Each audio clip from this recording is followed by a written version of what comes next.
Well, welcome back to Pressure Canning Part 2. So, sometimes the best laid plans can go awry, and that's exactly what happened to me. So, yesterday, my water heater sprung a leak, and I had to have the water and gas turned off. So, I have no hot water, so I'm boiling all of my water for washing, etc. But let me just share with you how I do load my jars of onion broth. So in the ball canner, we have our broth, and yesterday I did 10 pints. So today I want to get this finished up because not only do I not have hot water, we are in the path of hurricane weather coming a little later this week. Not in the hurricane, but in the aftermath that comes up through the U.S. So even in Ohio, yes, we are impacted by hurricanes.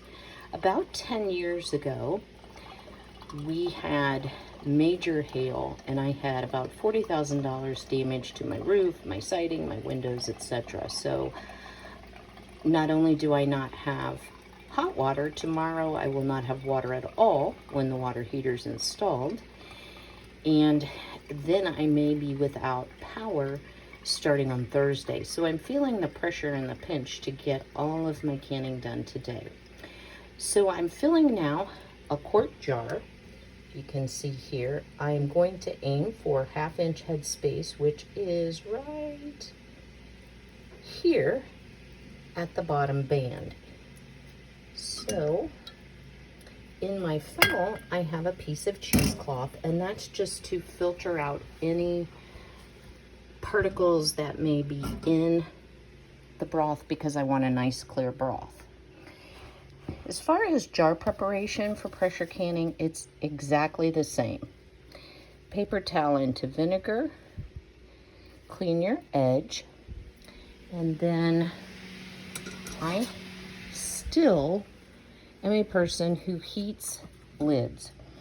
Now, if you look at ball recommendations this year, they're saying, I believe it started last year, they're saying no need anymore to boil the lids. I just feel like I get a better seal.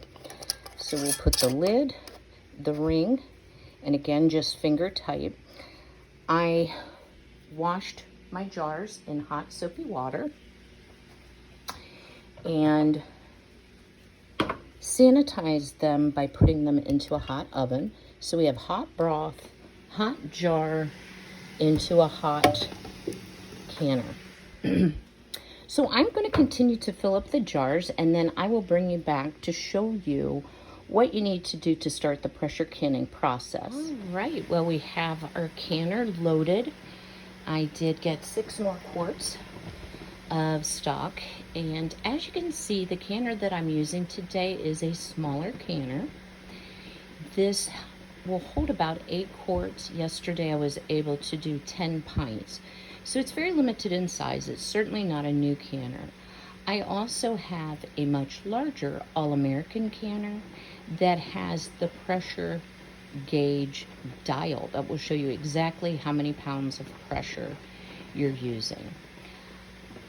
One of the things I want to stress here is I'm not trying to teach you how to use your canner or select the canner that I think is best for your needs. Many people do not like the weighted gauge only canners. I have used this obviously for years. It's never been a problem. I've never had food spoilage, seal failure, any other of the issues that come with it. I do prefer the All-American canner because it does have the gauge, and I'll do a brief little show of that shortly.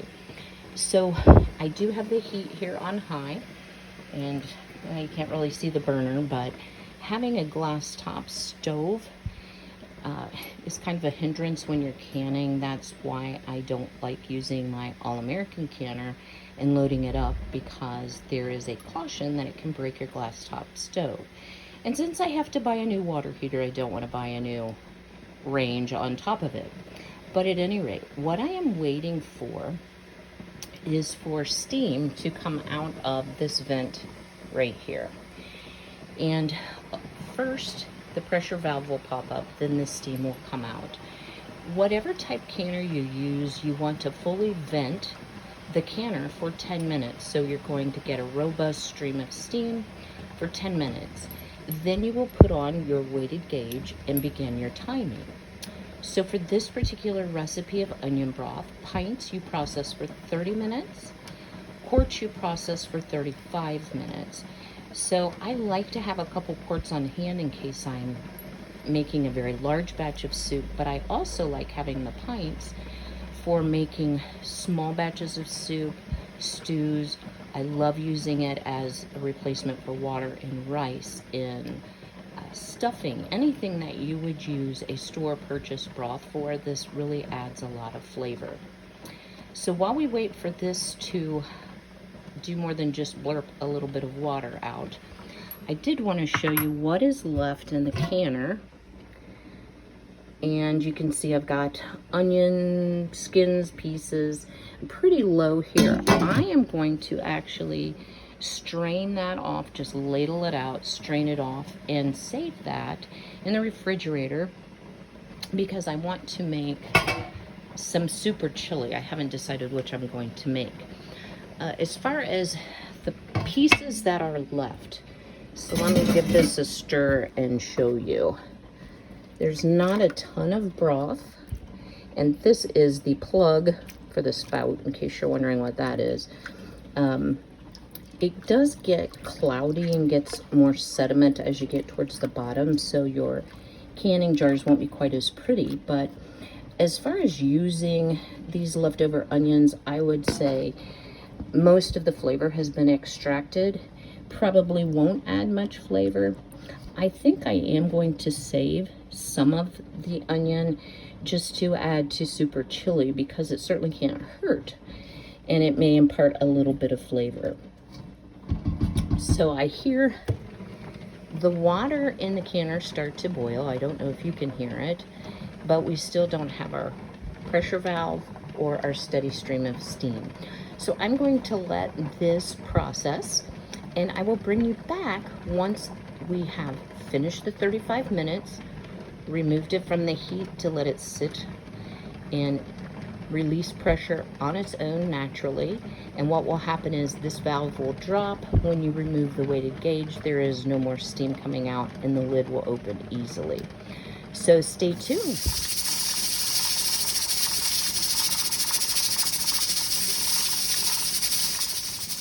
Well, welcome back. I thought I would pull out my All-American canner this morning and just show you the difference between the pressure canner that I am using for my onion broth and what the All-American looks like. So as the name suggests, the All-American is made in the US. So here is the manual. It does come in 2 sizes. I have the 21.5 quart, so I have the larger All-American. So it differs in a few ways from the canner that I demonstrated earlier. And I can't emphasize enough, please, before you start pressure canning, read your manual. Most manuals will say, do a test run with water. Do that test run. That's extremely important so that you're familiar and comfortable with your canner and you don't inadvertently do something that would cause A, for you to get a steam burn, or B, for your food not to be processed properly. So All-American provides a really good manual that also includes basic recipes. Again, you know, check your reference books. I always look in multiple sources that I've shared with you in previous videos. So the canner itself, and I'm gonna tip you down. Oh, wait. Oh, look at the sleeping kitty right on the counter. Oh well, no big deal, right? So it's much heavier of a construction than the lighter weight, smaller, less expensive canners.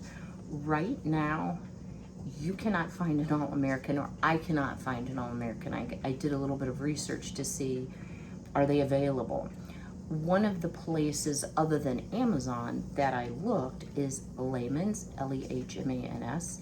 It is an Amish-based store that offers all kinds of really neat products that are high in quality, but a lot of the things that they have do not require electricity. So they sell things like hand washing machines, hand wringers, great clotheslines, all kinds of really neat things. So I'm not affiliated in any way, but I highly recommend you take a look at their website because it's very entertaining, if nothing else. So inside the canner, because of the height of this canner, it has the protective base, so your jars aren't sitting right on the heat, as well as the ability to layer your jars too deep in pints. Quarts would not work in that. Quarts, you could only do one layer. You'll also see it has these little things, and you may be thinking, what are those? So let me show you. So here is the lid, and unlike the canner that I was showing you, it still has the valve. It still has the weighted gauge that you put on, but it has the actual dial gauge. So this will enable you to exactly monitor what pressure your canner is at. Now, in full disclosure, this is the safest way to can, rather than to use just the weighted gauge. I grew up on canning with a non-gauge pressure canner. So that might be a little rebel for you all, and you need to do your research and see what you're actually comfortable with. But how this lid differs is if you look inside, there's no rubber gasket, which a rubber gasket is something you need to check, make sure it does not disintegrate, and is something that often will need to be replaced on a regular canner. So I slide the lid on here. I don't know why I'm having so much lid difficulties. Okay, so the lid will lock into place. Then you will raise, these probably need to be loosened. You raise and lock in all of these screw downs, I guess you would call it. So it's tightly closed. So you don't have to worry about seal failure of the, it's usually black, rubberized seal. You process food in the same way. You bring it up to temperature, you wait until it vents for 10 minutes, you place the weighted gauge on, then you watch your pressure gauge and make sure that you're keeping your pressure according to whatever recipe that you're using. It will dictate, and it also is based on altitude, and I haven't mentioned that. So if you don't know what your altitude is, I did not, just Google altitude for your city and state, and Google will tell you what your altitude is.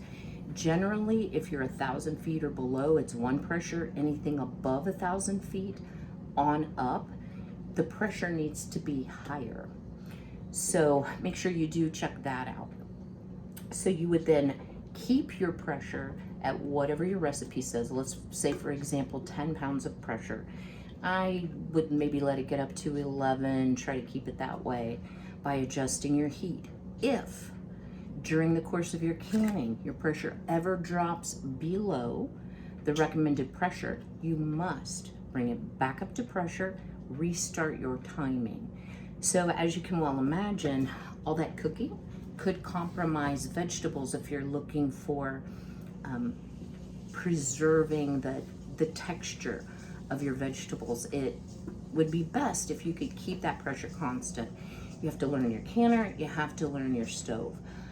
I unfortunately do not have the ability today to have a gas stove installed without running gas lines. And because my kitchen is kind of in the center of my downstairs here, it's not just a simple run the gas line. I've also thought about running gas in my garage and purchasing a secondhand gas stove. And the reason I would like to have a gas stove is twofold. One is this thing weighs a ton. And have I used it? Yes. Do I get nervous when I use it? Yes, because it's really not approved for a glass top stove. It's also harder for me to maintain constant pressure on a glass top stove because by the nature of an electric stove, the element will kick on and off to maintain a constant temperature, but it can be disastrous when you're trying to maintain a pressure in your canner.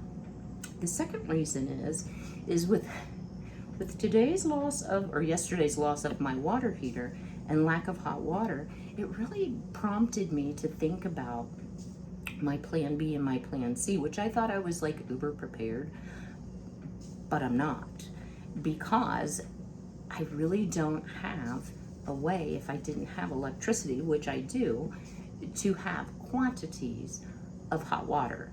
I do have a fire ring, I do have a gas grill.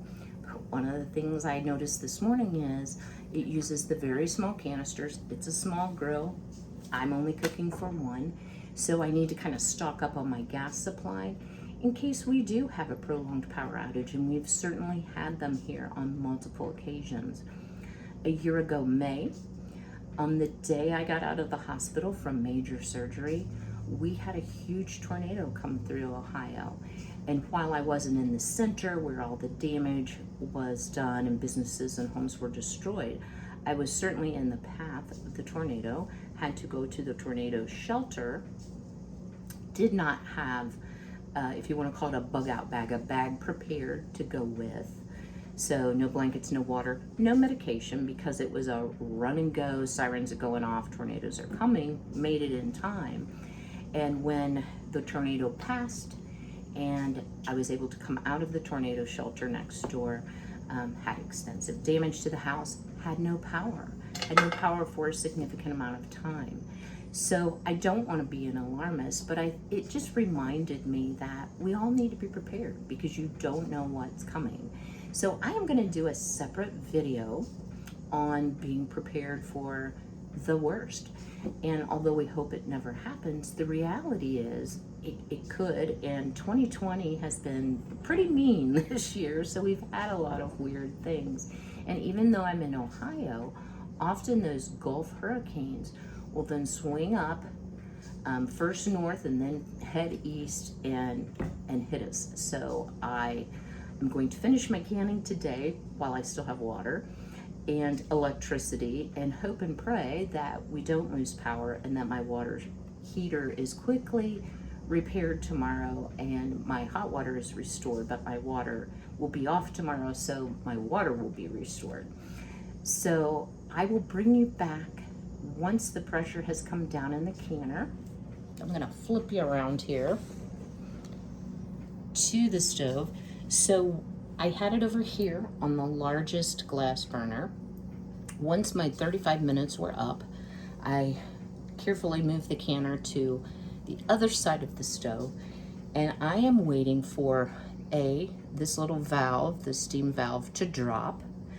And then another thing that you can do if you're unsure if your steam is out is tip your weighted gauge, because obviously there's a hole there. And if you're still getting steam, it has not released all the pressure. So sometimes this can take quite a while. So I'm just gonna leave it sit, wait for it to return to normal pressure that it is outside. Twist the lid, lift it away from you so you don't get a steam burn, and then we'll be able to bring our jars out. So I'll bring you back then. Well, welcome back. We are just removing our last pretty quart of onion broth from the canner. I'm gonna just dry the bottom so I don't drip all over the floor. And place it over here. And we will leave these undisturbed for at least 24 hours. So what you might notice is there's water on the top of these jars. You can see the steam coming off. You don't want to tip your jars taking them out of the canner, because it's thought to have an impact on the security of the seal or the ability of the jar to seal. So these will take a bit to actually seal up. When you see this white residue, even though I did put vinegar in the water, sometimes the lime, we have heavy lime in our water, will make a white film that can be removed just by washing it with straight vinegar, but we want to again leave these undisturbed. So out of the full ball Fresh Tech electric canner, I was able to get 7 quarts because I used a quart to make my chili, and 10 pints. So nice pantry supply on the shelf. So I want to thank you for watching. If you have any questions or feel there's something that wasn't clear, or you just want to make a comment, I'd love to hear from you. So drop a comment below. And don't forget, if you're not already subscribed, to click that subscribe button below the video and then ring the bell to be notified of new videos. Thank you for watching.